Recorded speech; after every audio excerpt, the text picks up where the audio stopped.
Buenos días. Buenos días, doctor. Buenos días, doctor. ¿Están viendo la pantalla? Sí, se puede Sí, se ver. ve, doctor. Muy bien. Entonces estábamos en cardiopatía reumática.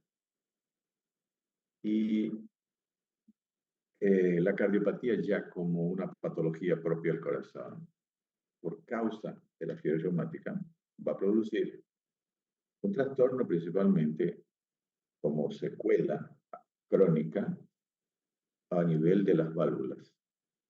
Vimos que la válvula que más se afecta es la válvula mitral, posteriormente la válvula aórtica, tricúspide y pulmonar.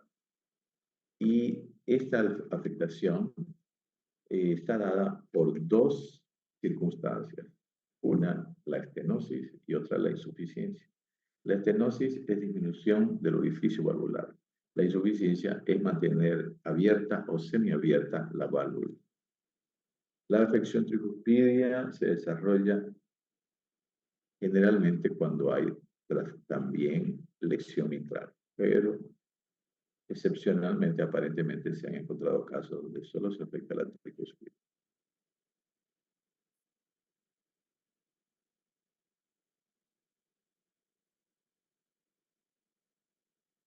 Vimos que los antecedentes de fiebre reumática solo en 60% se puede detectar, pero ya claro, en la fase crónica, donde muchos datos se olvidan muchas veces, más aún si son trastornos solamente a nivel de articulaciones. Vimos que el primer indicio de la patología reumática era el soplo. Quiere decir que se diagnostica inicialmente, cuando no hay síntomas, por un signo intrínseco cardíaco. En el examen clínico es importante el diagnóstico de las lesiones valvulares. Clínicamente podemos detectar por los soplos y podemos confirmar por el ecocardiograma. La profilaxis de endocarditis la podemos decir también que la fiebre reumática o la cardiopatía reumática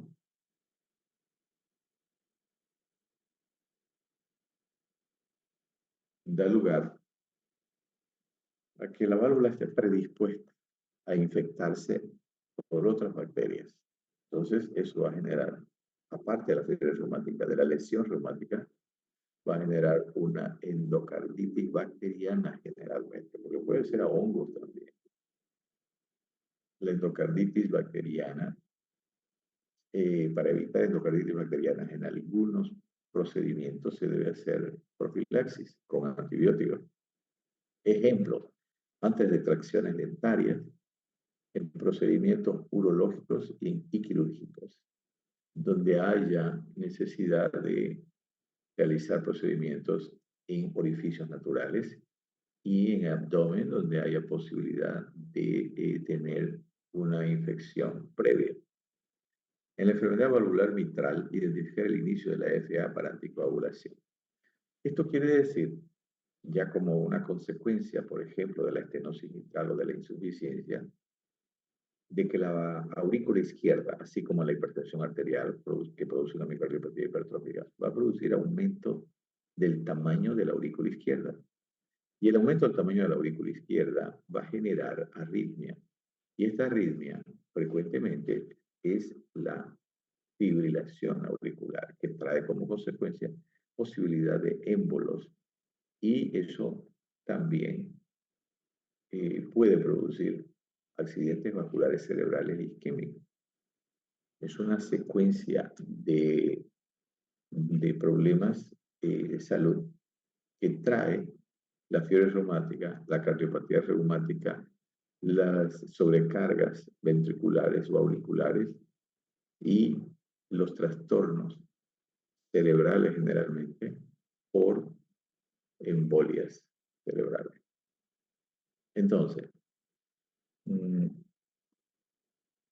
hay que tener en cuenta entonces que frecuentemente se puede presentar una arritmia tipo fibrilación auricular y generalmente, aparte de la posibilidad de coágulos y embolia, la fibrilación auricular produce frecuencia cardíaca rápida. Entonces, un corazón que no está muy lesionado todavía puede producir, puede mostrar, puede este, dar como consecuencia una insuficiencia cardíaca por la fibrilación auricular, porque ahí perdemos entre un 20 y 30% del flujo auricular.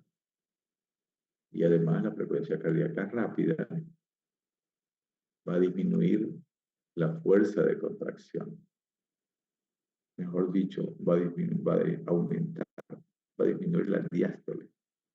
Por lo siguiente, el flujo de sangre que sale del ventrículo va a ser menor. ¿Por qué? Porque el volumen diastólico final va a ser menor. Así que eso va a generar una hipoperfusión sistémica con una consiguiente presentación de los mecanismos de compensación. Eso es, resumidamente, todo lo relacionado con fiebre reumática y cardiopatía reumática. Ahora vamos a ver lo que es la estenosis mitral.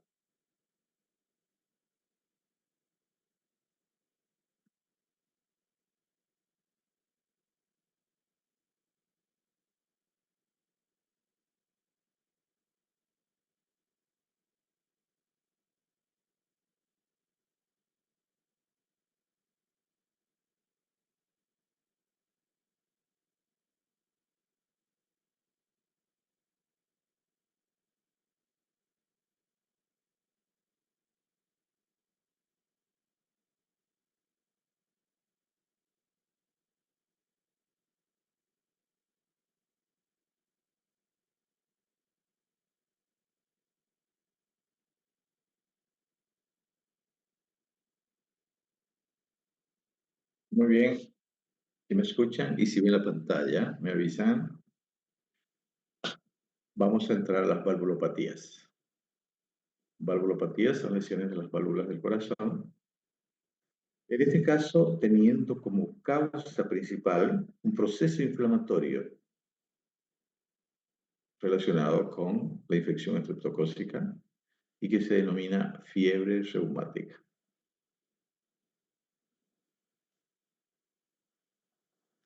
Aquí tenemos algunas imágenes de, en este caso, la válvula aórtica con estenosis.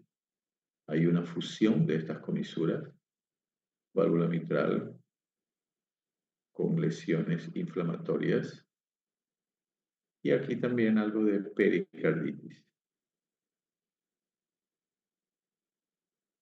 Están viendo la pantalla, ¿no? Entonces,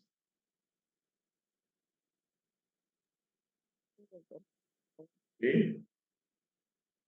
¿Ven o no ven? Se ve, doctor.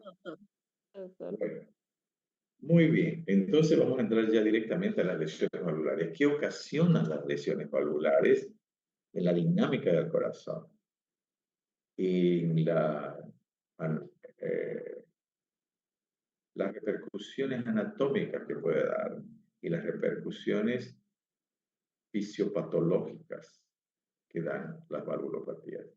Esto es una secuencia de lo que ustedes tienen que imaginar en relación al trastorno y lo que puede generar hacia adelante y hacia atrás dentro del corazón y teniendo como punto de referencia la válvula.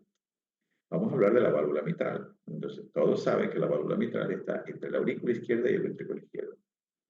Este trastorno va a generar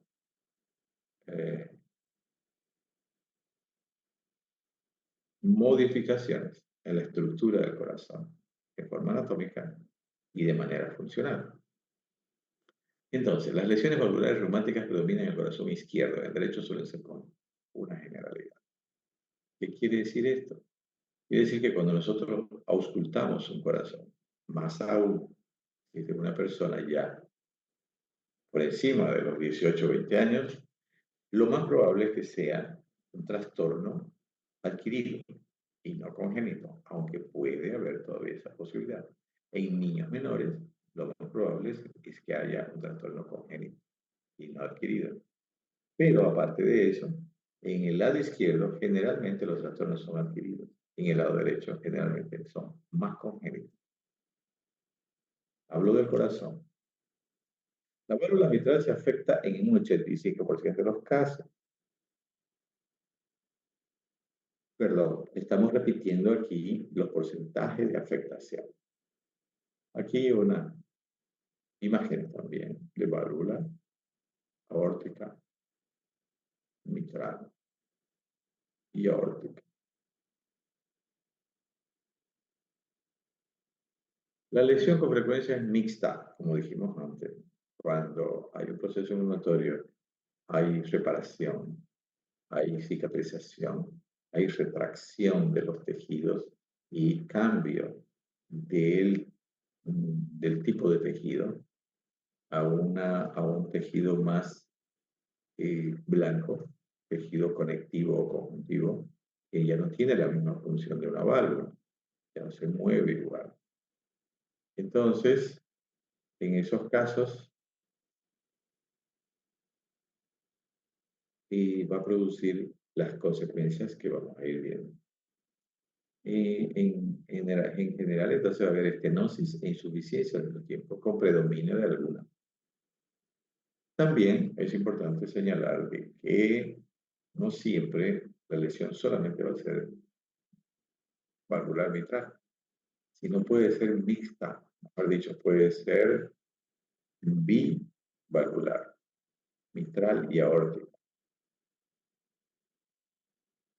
El problema diagnóstico en las valvulopatías combinadas se debe a que unas enmascaran hemodinámicamente a las otras. Entonces, cuando hay una lesión de válvula mitral y de válvula aórtica al mismo tiempo, puede ocasionar que en la clínica tengamos alguna confusión. ¿Por qué? Porque, por ejemplo, una insuficiencia mitral y una estenosis aórtica van a tener una clínica parecida. El soplo, que es lo más llamativo, lo más característico, va a ser sistólico, eyectivo aórtico y regurgitativo mitral. Se va a producir en el mismo momento del ciclo cardíaco. Entonces, eso es lo que trata de decir esta parte de la diapositiva. El problema diagnóstico en valvulopatías combinadas es problema diagnóstico clínico. Se debe a que unas enmascaran hemodinámicamente a las otras. Quiere decir que los signos que uno escucha se producen al mismo tiempo y muchas veces es difícil definir si es una sola válvula o son dos válvulas. En parte, ¿por qué? Porque la válvula aórtica, los ruidos que produce, se escuchan en todo el precordio con bastante nitidez. Eso hace de que si se escuchan en foco aórtico, también se pueden escuchar en la punta del corazón. Por lo siguiente, va a ser que eso empeore la confusión que uno puede tener en relación al soplo. Etiología y tipos anatómicos. ¿Cuáles son las causas de la estenosis mitral? Estamos estudiando y ya hemos hablado sobre la fiebre reumática, primera causa inflamatoria, que ahora no es la más frecuente. Fue en su momento. La estenosis mitral, el paso de la sangre durante la diástole de la aurícula ventricular resulta difícil de ver. Hay otras causas que vamos a ver más adelante. Aquí ya nos está diciendo sí, algo de la hemodinámica. Inicialmente, fisiológicamente, ustedes saben de que en el ciclo cardíaco hay un llenado rápido y hay una contracción auricular para que pase la sangre de la aurícula izquierda al ventrículo izquierdo. En este caso, va a haber dificultad para ese paso, porque el espacio por donde debe pasar va a ser menor del normal. Esa dificultad va a ocasionar que la sangre tenga dificultad para pasar y por consiguiente no va a pasar toda en el tiempo que debería pasar. Va a pasar con dificultad. va a pasar con menor velocidad, en el sentido de la cantidad, aunque puede tener velocidad, pero solamente un pequeño chorro de sangre por la presión que va a hacer la aurícula en el momento de su contracción, en la telediástole. Difícil y turbulento, entonces resulta el paso de la sangre. Quiere decir que hay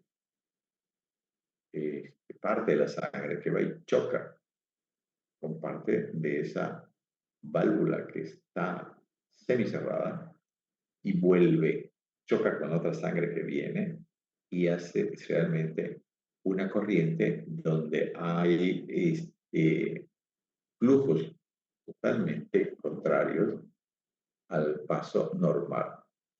Eso va a ocasionar ruido. La causa más frecuente en este caso es reumática para nosotros por el tema que estamos viendo, pero ya no están así dentro de la práctica diaria, dentro de la problemática de salud de este tipo. Ya ha disminuido bastante. La enfermedad mitral en 2/3 de los casos es más estenosis, ya sea aislada o con insuficiencia. La válvula mitral, entonces, generalmente a lo que hace más es insuficiencia, es estenosis y no insuficiencia. Aquí dice, ya sea aislada. Generalmente es difícil que sea aislada. O sea, solo estenosis, difícil que sea. Pero se habla de que en algunas circunstancias, pues, la insuficiencia es mínima. Por eso se dice esto, pero generalmente es mixta.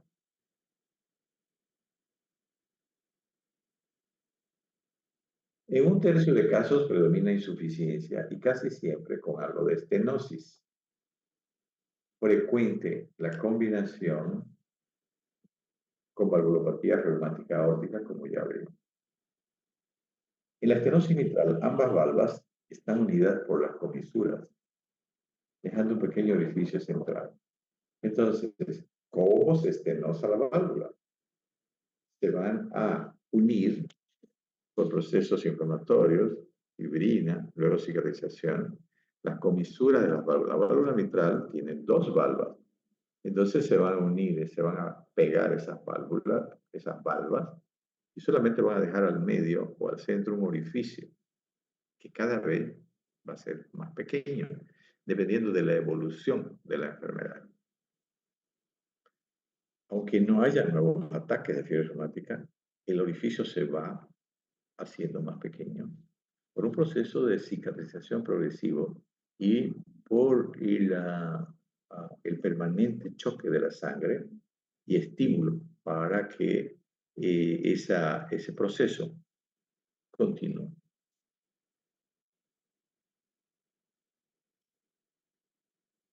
Hay además un proceso de esclerosis contráctil. Eso es parte de la cicatrización, ya dijimos. Todo el aparato valvar o valvular va a estar inmerso en ese proceso primero de inflamación y después de cicatrización o fibrosis. Y eso va a hacer que se retraiga. Y a veces de calcificación de las válvulas y el anillo, que cierran aún más el orificio valvular. Entonces, el proceso de fibrosis, de cicatrización, a veces también va a generar en algunas personas un proceso de calcificación. Y eso la vuelve mucho más dura, como, más o menos como un hueso. Y esto va a generar más retracción y mayor intensidad en el cierre del orificio. También se afectan las cuerdas tendinosas que adheridas entre sí con la válvula tienden a cortarse y dirigen hacia abajo el orificio valvular. Como dijimos entonces, todo el aparato valvular va a estar lesionado y las válvulas, las cuerdas tendinosas que tienen su inserción en los músculos papilares se van a retraer, se van a contraer y van a traccionar el orificio valvular hacia abajo. Mejor dicho, las valvas hacia abajo. Entonces, produciendo una alteración anatómica dentro del orificio valvular. Así que van a producir un cambio anatómico también de ese tipo. Otras causas de estenosis mitral. Mixoma auricular. ¿Qué es el mixoma? El mixoma es un tumor benigno que generalmente aparece en la aurícula izquierda que tiene pedículo, o sea, no se adhiere directamente a la pared, sino que tiene una zona más delgada y luego el tumor. Por consiguiente, es un tumor movible dentro de la aurícula con los cambios en el ciclo cardíaco de ingreso y egreso de sangre. Entonces, este mixoma, al crecer, en el momento de la diástole ventricular, va a ocasionar una obstrucción del orificio valvular mitral, sin haber nada en la válvula. Eso se soluciona, por supuesto, con la extirpación de ese tumor. A veces también se produce un trombo auricular gigante. Es una complicación, puede ser una complicación de la estenosis mitral reumática, que es una fibrilación auricular, por ejemplo. Estos son casos extremos, donde, por supuesto, al haber un trombo auricular gigante, va a ir aumentando hasta cerrar la válvula, pero no la cierra porque como hay un flujo. Pero sí se puede organizar, si no hay émbolos que salgan de ahí, se puede organizar, quiere decir, se puede endurecer y producir esta estenosis mitral. Todo lo que sea congénito no voy a hablar porque primero que no hay tiempo para hablar de cardiopatías congénitas dentro del tiempo que tenemos para pasar las clases. Entonces, es algo que deberíamos ver, pero dentro de la programación adecuada al tiempo que tenemos, no podemos. Así que ustedes tienen que leer aparte cardiopatías congénitas, principalmente las que están debidas a orificios valvulares anormales, como la comunicación interauricular, la comunicación interventricular y la persistencia del conducto arterioso. Esas tres patologías son las más frecuentes, aparte de la tetralogía de Fallot, por ejemplo, que también es importante conocer. Muy bien. La fisiopatología de la estenosis mitral. ¿Qué es lo que pasa en el corazón cuando hay una estenosis mitral? ¿Cuáles son los trastornos que se producen en la anatomía, en la fisiología, en la fisiopatología del corazón?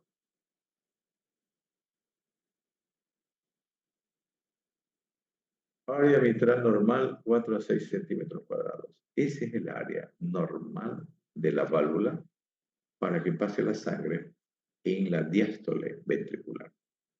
El flujo auriculoventricular es central principalmente. O sea, la mayor cantidad de sangre es central y no periférica. Y usa solo 3 centímetros cuadrados. O sea que hay una facilidad tremenda para que la sangre pase de la aurícula al ventrículo. El desnivel o gradiente de presión a través de la válvula, el desnivel, tiene que haber presiones diferentes para que la sangre fluya de una cavidad a otra cavidad. Tiene que ser mayor presión retrógrada, menor presión anterógrada, para que fluya cualquier líquido, en este caso sangre.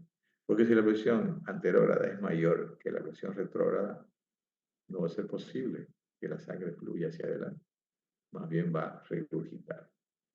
Entonces, el desnivel o gradiente de presión de la diástole es prácticamente nula y valora la importancia de la. ¿Qué quiere decir? Que en un momento determinado, la sangre, la presión en el ventrículo es mayor. Por consiguiente, la válvula se mantiene cerrada.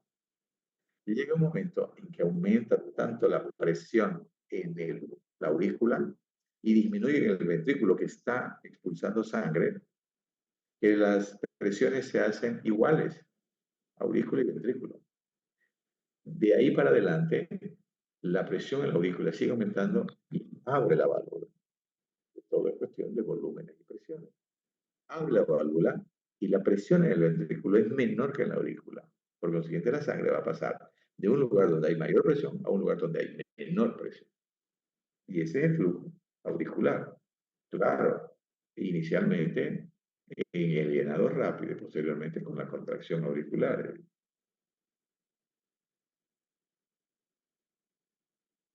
La estenosis mitral determina aumento de la presión en la aurícula izquierda.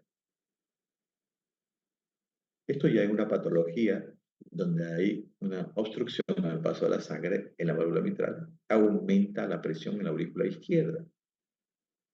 Quiere decir que hay mayor presión de la que debería haber cuando el flujo es normal.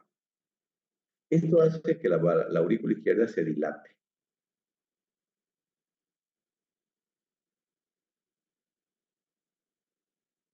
¿Para qué? Para contener mayor cantidad de sangre. ¿Por qué? Por la presión de esa sangre que llega a la aurícula izquierda, hace presión sobre las paredes de la aurícula y la dilata. Esto, como ya dijimos antes, puede en algún momento producir arritmia, primero trasístoles supraventriculares y después fibrilación auricular. Esta dilatación no solamente es de la aurícula, sino de las venas y capilares pulmonares. ¿Por qué? Porque la sangre, al volver al lado izquierdo, pasa por el pulmón y por las venas pulmonares. Y como la presión es mayor en la aurícula, se manifiesta hacia atrás, produciendo también presión en las venas y después en los capilares pulmonares. Eso quiere decir que va a afectar el funcionamiento del lado derecho del corazón, fíjense. Por consiguiente, cuando hay este trastorno, se produce una congestión venosa pulmonar visible a los rayos X y manifestación clínica de arritmia. Esto es en forma crónica, ¿no? Porque la forma aguda es un edema agudo de pulmón. Pero la forma crónica se va afectando poco a poco por la congestión que produce la estenosis mitral a nivel de aurícula, a nivel de venas, a nivel de capilares pulmonares. Hay una congestión, hay aumento del volumen de sangre, especialmente primero de las venas, después de las arterias, capilares arteriales pulmonares. Eso va a generar a los rayos X una imagen como algodón, o sea, aumenta la densidad en los lugares donde debería haber solamente aire. Esto va a producir, esta congestión, va a producir ya síntomas, también es signo de disnea, cansancio. Hay aumento equivalente de la presión arterial pulmonar. Entonces, al generar esta estenosis, un aumento de la cantidad de sangre en aurícula, con dilatación de sus paredes, con congestión venosa, esto va a generar también aumento de las presiones al nivel de las venas y al nivel de capilares y arterias pulmonares. Pero inicialmente esta presión no va a ser tan importante, va a ser aumentar sí poco a poco. Pero si hay aumento equivalente a la presión pulmonar, pero persiste el mismo gradiente, quiere decir, ese gradiente es el que permite que la sangre fluya hacia adelante. Tiene que haber una diferencia de presión, hacia adelante menor y hacia atrás mayor. Y ese gradiente generalmente de 6 a 11, por más que las presiones suban, se mantiene el gradiente. Entre la presión arterial media de arteria pulmonar y venas pulmonares, hay ese gradiente. Y la aurícula izquierda, gracias a ello se mantiene el flujo a través de la válvula mitral. Hay flujo porque hay diferencia de gradiente.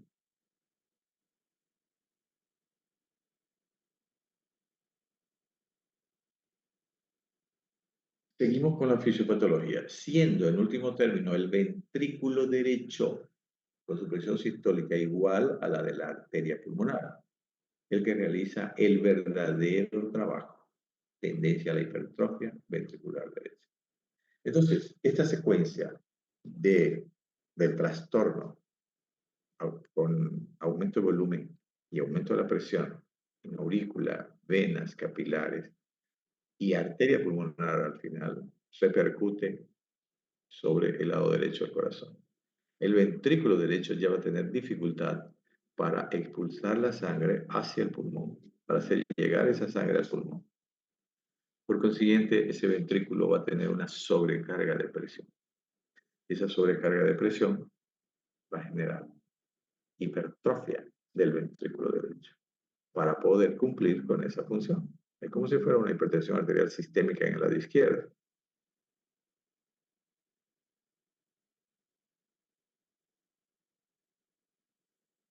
En general, la estenosis mitral se agrava con los años y las presiones. O sea, es como esto es crónico, poco a poco va empeorando toda esa situación. Por lo que las manifestaciones clínicas se van modificando de modo progresivo, va empeorando clínicamente, estructuralmente, anatómicamente y fisiopatológicamente. Entonces, lo que se va a ver es una persona que va a tener cansancio principalmente, mayor cada vez. Se va a restringir su actividad física principalmente, porque ya va a tener mayor dificultad de la hematosis, por ejemplo, en el pulmón. Lo siguiente va a tener falta de aire. Y que inicialmente se da progresivamente. O sea, frecuentemente el cansancio es progresivo. Primero, cansancio a grandes esfuerzos, después a medianos esfuerzos, posteriormente a pequeños esfuerzos, y luego el reposo, y luego la disnea paroxística nocturna. No siempre se da eso, sí secuencialmente. Pueden que los plazos se acorten y pasar de un cansancio a mediano esfuerzo a una disnea paroxística nocturna por alguna otra situación que se puede presentar que agrava el problema, por ejemplo, una neumonía o un problema pulmonar agudo.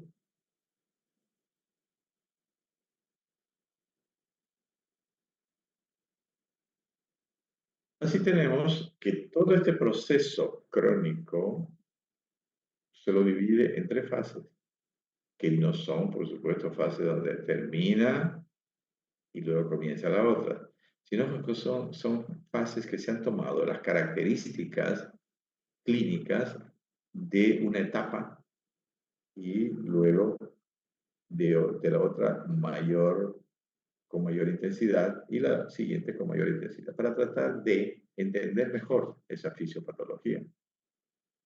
La primera fase, entonces, se la denomina estenosis mitral leve. Entonces, esta fase va a tener como característica que la estenosis todavía no es muy cerrada. Quiere decir que el área valvular será de 2 centímetros cuadrados. Fíjense que con 3 centímetros cuadrados era el flujo normal. Pero la semana, 2 semanas ha pasado. Compro papeles, cuadernos. Ajá.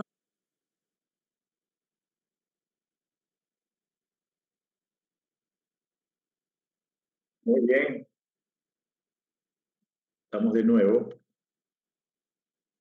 La primera fase, entonces, de la estenosis mitral leve. Área valvular de 2 centímetros cuadrados. Su principal característica para decir que es leve. Las presiones auricular y venosa pulmonar, aurícula izquierda, más venas pulmonares, se mantienen normales en la primera fase. O no supera los 12 milímetros de mercurio. En reposo, siendo los signos clínicos solo auscultatorios. Es aquí en esta fase donde es el médico el que en cualquier consulta de rutina detecta un soplo y piensa en la posibilidad de que puede ser una cardiopatía reumática.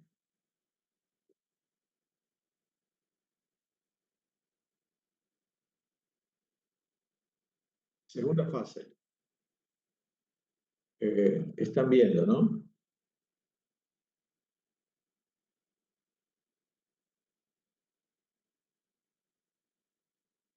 ¿Sí están viendo?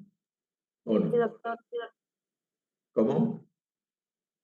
¿Sí o no? Sí. Muy bien, Angélica. Segunda fase.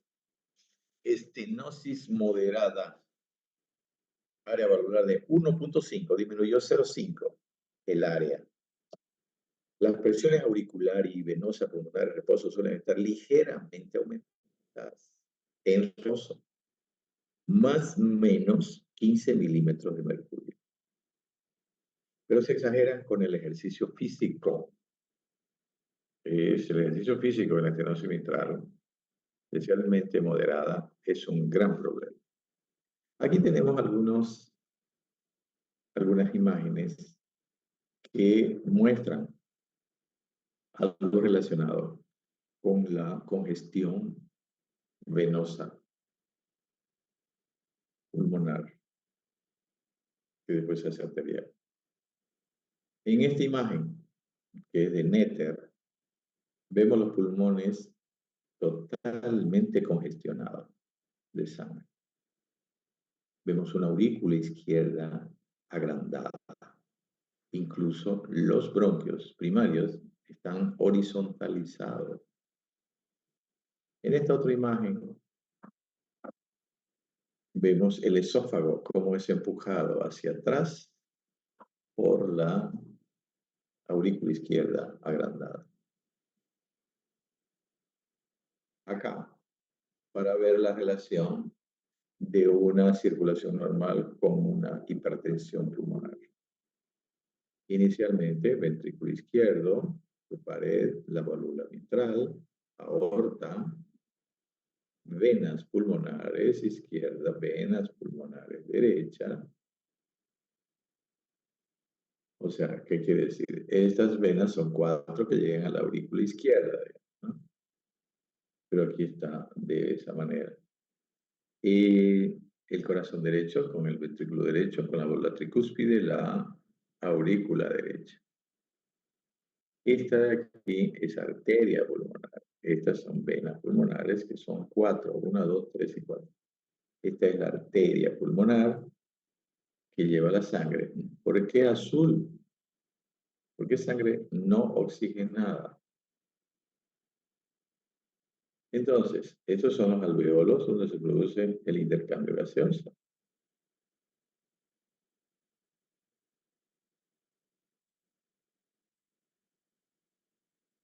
Cuando hay hipertensión pulmonar, cuando hay una congestión de ese tipo, se va a producir aumento del tamaño de la aurícula. Fíjense esta y fíjense.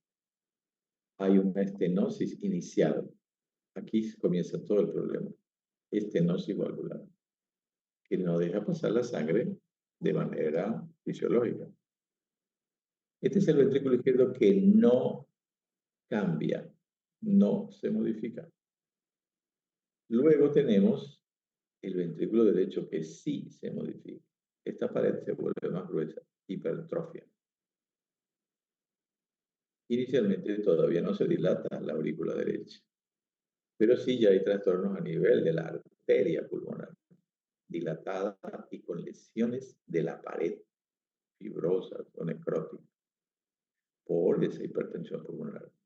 A nivel del pulmón, vamos a tener congestión venosa y esto va a ocasionar fibrosis y dificultad para que se produzca la hematosis. Aquí están los diferentes tejidos que tienen estas estructuras. Ello explica la disnea de esfuerzo. Estamos hablando de la fase 2, disnea de esfuerzo, e incluso el edema agudo del pulmón.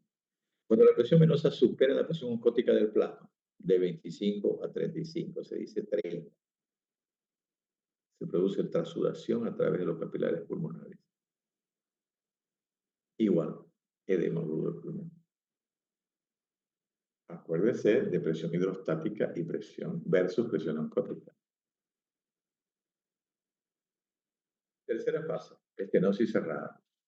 Área valvular de 1 centímetro solamente. 1 centímetro cuadrado. La presión venosa pulmonar en reposo suele ser de 20 a 35 milímetros de mercurio. Presión venosa pulmonar hidrostática, estoy hablando. Iguala con la presión oncótica o más. Y existe disnea de pequeños esfuerzos en la tercera fase. Y en reposo. Con ortopnea, y aunque con el ejercicio se alcanza siempre presiones capaces de producir edema agudo del pulmón, suele sin embargo haberse establecido barrera esclerosa entre el alveolo y el capilar. Entonces, en el momento en que hay mayor posibilidad de que se produzca una complicación tipo edema agudo del pulmón. Es en la segunda fase. En la tercera fase, con la presión aumentada, debería también haber mayor posibilidad. Sin embargo, ya los tejidos, los endotelios de los vasos están engrosados. ¿Por qué? Porque por esa presión han reaccionado y se han vuelto más duros. Y eso hace incluso que disminuya el paso del oxígeno y del dióxido de carbono en el intercambio gaseoso. Pero ese endurecimiento lo protege hasta cierto punto de un edema agudo del pulmón. Los casos moderados o cerrados de estenosis mitral pueden seguir dos cursos anatomoclínicos diferentes. Esto, como consecuencia, vamos a tener, uno, que se forma barrera de esclerosis entre capilares y alvéolos. Por eso el edema agudo de pulmón en la estenosis mitral es bien más precoz que tardía. La explicación que daba antes, entre los casos moderados o cerrados. Esa es la consecuencia. Y dos, el 25% de los casos se observa gran aumento de la presión arterial pulmonar, de modo desproporcionada a la presión de venas pulmonares, aurícula izquierda, y se debe a vasoconstricción arteriolar pulmonar, aumento de la resistencia vascular pulmonar. Entonces, tenemos una evolución donde es una evolución, digamos, coherente en el sentido de aumento progresivo de la presión y de los trastornos vasculares que se van a presentar. En cambio, 75% de los casos más o menos tiene esa evolución. 25% de los casos va a reaccionar exageradamente, así como la presión sistémica tiene la posibilidad de manifestarse como hipertensión maligna. Aquí en este caso también el 25% va a producir presiones exageradamente altas, como una reacción exagerada, como una alergia, entre comillas, ¿no? Exagerada ante este trastorno. La presión aumenta muy rápidamente. ¿Y eso qué quiere decir? Deterioro más rápido de los vasos y deterioro más rápido del lado derecho y la participación más directa del ventrículo derecho, con consiguiente colapso más rápido del ventrículo derecho. Esta resistencia vascular puede ser reversible o irreversible, más en adultos jóvenes con estenosis mitral moderada o cerrada. Hay aumento importante de la presión arterial pulmonar con sobrecarga del ventrículo derecho e hipertrofia. La que sea reversible o irreversible depende del momento, del tiempo en que haya transcurrido y del tratamiento que se le dé. Porque la hipertensión pulmonar no tiene un tratamiento que permita bajar las presiones como baja la presión arterial sistémica. No hay medicamentos así efectivos. Hay un medicamento que está en experimentación, pero claro, más para la hipertensión pulmonar primaria, que realmente es un trastorno muy difícil de controlar y las personas no tienen opción. Se presenta más en personas de 20 a 30 años, en mujeres principalmente.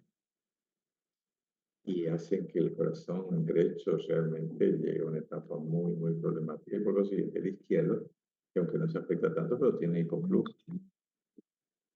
Así que ahora lo que se usa es tadalafilo, que es un pariente del sildenafilo, Viagra que le llaman comúnmente, que disminuye la presión pulmonar. Pero cuando ya la presión pulmonar es alta, está instalada, ya ha ocasionado los trastornos a nivel de las otras estructuras del corazón.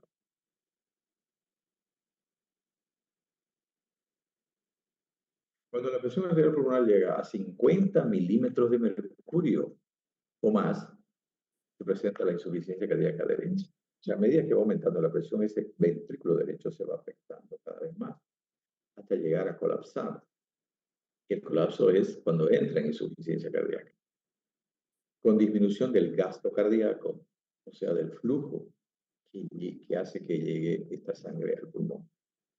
El aumento de la resistencia vascular previene que las presiones capilares se eleven demasiado. el aumento de la resistencia vascular previene que las presiones capilares se eleven demasiado y por tanto evitan el edema agudo de pulmón, por eso insuficiencia cardíaca derecha. Entonces, cuando colapsa el ventrículo derecho, hay menor posibilidad de edema agudo de pulmón. ¿Por qué? Porque la sangre ya no tiene igual presión, el flujo ha disminuido ya, el gasto cardíaco del ventrículo derecho ha disminuido, por consiguiente la presión de las capilares pulmonares va a disminuir, pero es por disminución del flujo, no porque las paredes hayan mejorado. Las paredes continúan igual, fibrosadas hasta cierto punto, endurecidas, pero el flujo disminuyó. Como sabemos, cuando se trata del sistema cardiovascular, siempre hay que tener presente, dentro del esquema que uno se hace para explicarse los diferentes trastornos, la bomba, los vasos y el volumen. En este caso, el volumen disminuye, por consiguiente, hay menor presión pulmonar y hay menor posibilidad de edema agudo de pulmón. Pero ¿qué sucede? El ventrículo derecho empieza a dilatarse. Cuando se dilata el ventrículo derecho, ¿qué sucede? Disminuye, aumenta el anillo tricuspideo. Al aumentar el anillo tricuspideo, disminuye la coaptación de las valvas tricuspídeas. Se abren. Y eso que ocasiona regurgitación de sangre del ventrículo derecho a la aurícula derecha.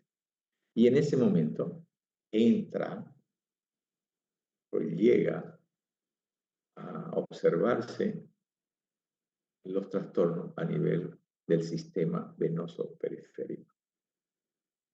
Ingurgitación yugular, hepatomegalia, ascitis, edema de miembros inferiores y anasarca en algún momento a medida que progresa la enfermedad. Cuadro clínico. En la estenosis mitral leve no hay síntomas clínicos. ¿Qué quiere decir? Como dijimos antes, es el médico el que va a detectar los signos intrínsecos en el corazón de la estenosis mitral. Y vamos a ver cómo.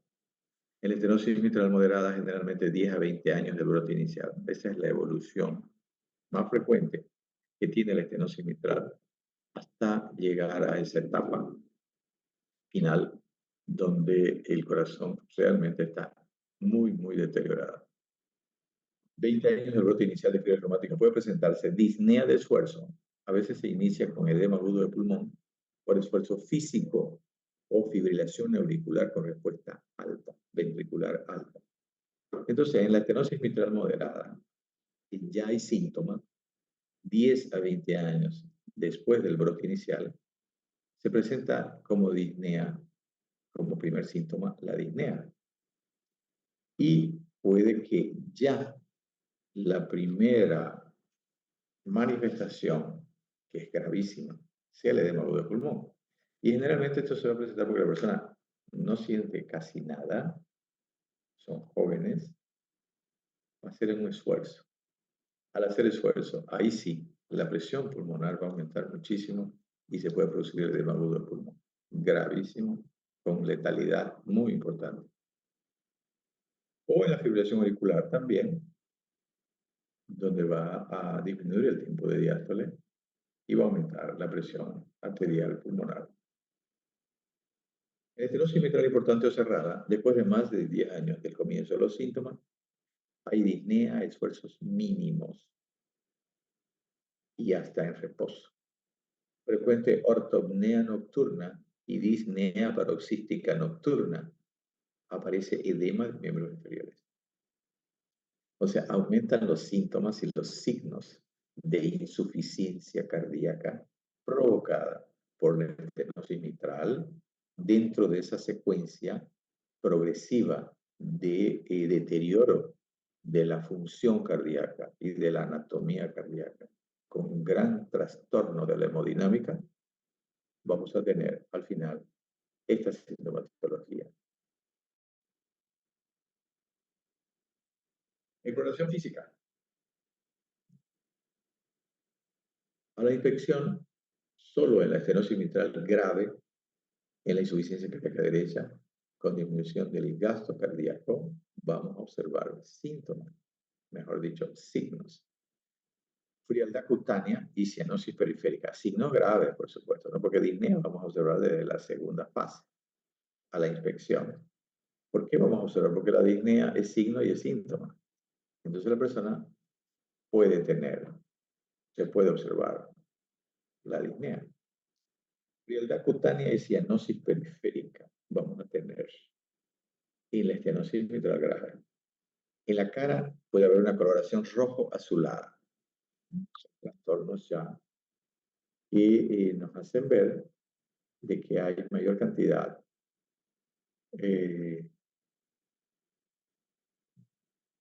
una menor cantidad de oxígeno circulante. Esta coloración rojo azulada se ve, por supuesto, en las personas de tez blanca, más que todo. Y es en las mejillas. Es un signo. Y alrededor pálido, como si usted se hubiera puesto algo, alguna pintura en un solo sector, digamos, bien definido. Edemas y hepatomegalia, disnea de reposo, taquipnea y respiración superficial. Ese es el cuadro más grave cuando la estenosis mitral es severa. A veces se palpa el chasquido de apertura mitral y el soplo diastólico. Esto en la auscultación. Pasamos de la inspección a la percusión, pero yo lo estoy obviando porque la percusión no siempre nos da datos, digamos, que podamos detectarlos. Es más difícil, pero sí dentro de la clínica se puede hacer inspección, palpación, percusión y auscultación. Aquí vamos directo a la auscultación, que es más factible que encontremos signos que nos pueden proporcionar la posibilidad de diagnosticar ya en la clínica un trastorno valvular mitral, quizás sin la etiología todavía, por supuesto. A veces se palpa el chasquido de apertura mitral y el soplo diastólico. Dijimos que las válvulas suenan, producen ruido cuando se cierran, no cuando se abren. Pero patológicamente en la estenosis mitral sí se puede escuchar ruido de la válvula al abrirse. Eso se llama chasquido o clic de apertura, en este caso mitral. Y vamos a escuchar un soplo diastólico. Entonces, resumiendo, en la auscultación tenemos tres signos básicos. Primer, ruido intenso y seco, por un cierre bastante brusco de la válvula mitral. 2, chasquido de apertura mitral. A la apertura, la válvula estenosada suena, vibra, y por eso se produce lo que se llama chasquido. Y 3, soplo mesodiastólico y presistólico. Soplo, meso y pre. Esos son los tres signos característicos de la estenosis mitral. El primer ruido intenso y seco. ¿Por qué se produce? Aquí está la explicación. Prolongación del flujo auriculoventricular por la estenosis mitral. Y la contracción ventricular sorprende la válvula totalmente abierta. Imaginamos una válvula totalmente abierta, pero no la imaginemos normal. Es una válvula totalmente abierta relativamente. ¿Por qué? Porque está estenosada. Porque el orificio es muy pequeño, 1,5 centímetros cuadrados. Entonces, ese orificio va a permitir el flujo del aurícula al ventrículo muy disminuido, pero con una presión importante en la aurícula para hacer pasar sangre desde la aurícula al ventrículo. Entonces, pasa solamente un chorrito aurículo-ventricular. ¿Y cuándo se va a cerrar la válvula? Va a demorar más la diástole. ¿Y cuándo se cierra la válvula? Cuando la presión en el ventrículo sea mayor que en la aurícula. Entonces tiene que esperarse de que se llene suficientemente el ventrículo izquierdo para que la válvula se cierre. y está totalmente abierta porque la presión es hasta el final, inmediatamente antes de que se cierre, hay demasiada presión. Y llegó el momento en que subió la presión por encima de la aurícula y se cierra bruscamente. Pero claro, ese cierre no es un cierre como si la válvula fuera normal. La válvula está así y se abre así porque baja. Cuando se abre, baja. Y cuando se cierra, sube. Entonces, este movimiento es pequeño, pero produce ruido, va las dos al mismo tiempo, va a producir vibración de la válvula y esos son los ruidos que se producen al abrirse chasquido y al cerrarse un ruido intenso y seco. Si la válvula es muy rígida y calcificada, el ruido está apagado o si hubiera insuficiencia mitral asociada. En estos casos, cuando la válvula está muy endurecida, pues ya no hay casi movimiento. Por consiguiente, los ruidos van a disminuir o no se los va a escuchar. También si hubiera insuficiencia mitral importante, si hubiera al contraerse el ventrículo para cerrar la válvula, escapa una parte de esa presión hacia la aurícula por el orificio que deja la insuficiencia mitral, porque es mixta en este caso con una insuficiencia importante. Escapa presión hacia la aurícula. 2. ¿Por qué es el chasquido o clic de apertura mitral? Primero, que tiene característica de que es breve y seco y de alta vibración. Se oye después del segundo ruido o se escucha después del segundo ruido. Entonces, aquí tienen que imaginarse y tienen que tener el ciclo cardíaco como un mapa conceptual en la cabeza para poder orientarse en tiempo y en espacio. Ciclo cardíaco en tiempo y el espacio, el momento en que se produce. Entonces, en la mayoría, las estenosis más o menos puras, la mayoría de las estenosis más puras y no calcificadas, se debe a vibración de la válvula en su detención brusca y repentina de la válvula mitral esclerosada. Eso quiere decir que la válvula al abrirse bruscamente vibra. Esa vibración produce ruido y ese ruido, chasquido de apertura. Y este chasquido se escucha en todo el precordio, más con la membrana en borde esternal izquierdo bajo. Como es un ruido de alta frecuencia, se escucha más con el estetoscopio en la membrana. Vamos a escuchar ladridos de perros. Ya. Se escucha en todo el precordio, más con la membrana del estetoscopio en borde esternal izquierdo bajo. Ahí está generalmente la válvula mitral, en el ápex. O entre el ápex y el borde esternal. Se confunde con desdoblamiento amplio del segundo ruido. Ejemplo, en los bloqueos de RAM. O con tercer ruido se puede confundir. Y se produce 0.03 a 0.10 segundos del cierre aórtico y es más temprano mientras más cerrada la estenosis. ¿Qué es el cierre aórtico? El segundo ruido, para no complicarse. Y es más temprano, que es más cerca al segundo ruido, mientras más cerrada es la estenosis.